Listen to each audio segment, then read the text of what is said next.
72 hours before the foreclosure took his land, 73-year-old Clayton Webb found the dog. Or maybe the dog found him. The animal was dead, so he thought, lying in a ditch off County Road 72, and Clayton had 3 days to settle a $60,000 debt. He didn't own a truck, a phone, or a neighbor within 2 miles, but he had a shovel, a bad hip, and a rule he'd lived by for 50 years. Never walk past something breathing if you can help it. So he climbed down the embankment, mud sucking at his boots, and when he turned the shepherd mix over with his foot, the dog opened one eye. Not a whimper, not a tail wag, just a stare that said, "I'm not dead yet, and neither are you." Clayton had already lost his wife, his son, and most of his cattle, so losing the land felt almost predictable. But then again, he hadn't counted on the dog. He carried her, 40 pounds of ribs and mange, back to his single-wide, laid her on a feed sack, and gave her water from a chipped bowl. She didn't drink, she just watched him. Initially, he figured she'd die by morning. Nevertheless, morning came and she dragged herself to his bedroom door. That was Wednesday. The bank had given him until Friday at noon, so he did what any reasonable old man would do. He called the vet, charged it to a credit card maxed 2 years ago, and learned the dog had a microchip. The name came back to a post office box in Savannah.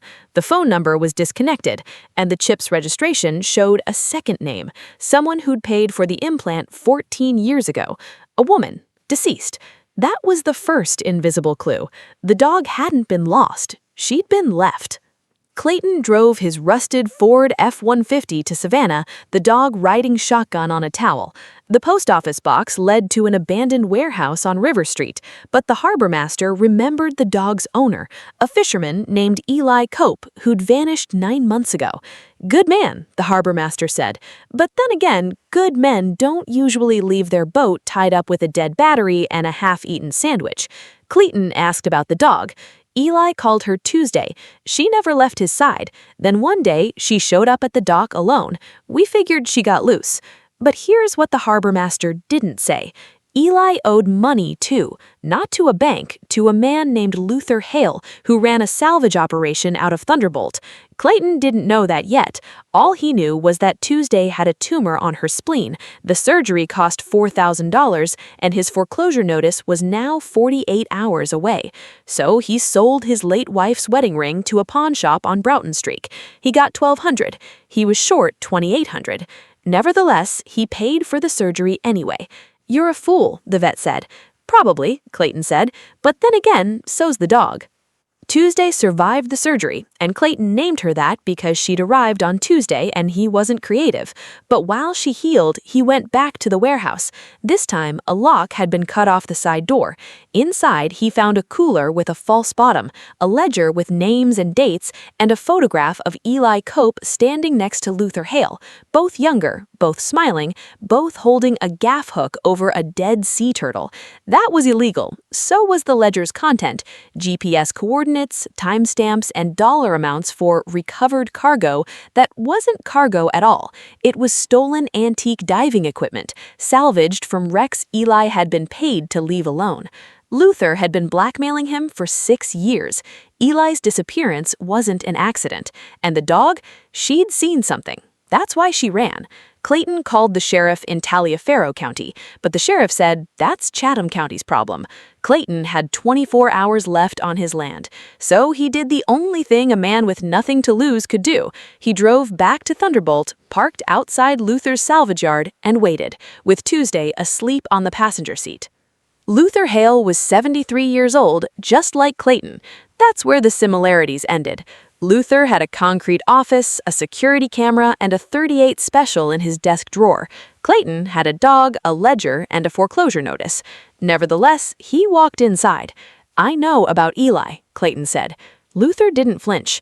"Eli's in Florida. He left the dog." "No, he didn't, because Eli's in the Ogeechee River, and Tuesday saw you put him there." That was a bluff. But here's the thing about bluffs. They work when the other person has more to lose. Luther reached for the drawer. Clayton said, "I've got the ledger. I've got the photo, and I've got a terminal diagnosis, liver cancer, 6 months maybe, so I'm not scared of you. But my dog, she's got 14 years left. So here's the trade. You're going to call the bank in Crawfordville, you're going to pay off my $60,000 note, and I'm going to give you the ledger after the deed is in my name. If I die before then, my lawyer sends everything to the Georgia DNR. Luther laughed. Then he stopped laughing. Then he picked up the phone. The bank got its money at 11:47 a.m. on Friday. Clayton kept the land. He also kept the dog, the cancer, and the ledger, which he mailed to the DNR anyway, because a deal with a killer isn't a deal. Luther was arrested 3 weeks later. Eli Cope's body was never found, but Tuesday stopped staring at the river. Clayton spent his last months on the porch, the dog's head in his lap, watching the pasture he'd almost lost. He didn't tell anyone about the trade. He didn't tell anyone about the bluff. And on a Tuesday in February, when the hospice nurse found him, Tuesday was still there. Not whining, not pacing, just lying across his feet, one eye open, staring at the door as if waiting for the next thing that needed saving. There you go. That's the story. And by the way, the microchip's second name, the deceased woman who'd paid for it 14 years ago, was Eli Cope's mother. She'd bought it for a puppy she never got to see grow old. But then again, neither did Eli. Regardless, the dog kept watch anyway.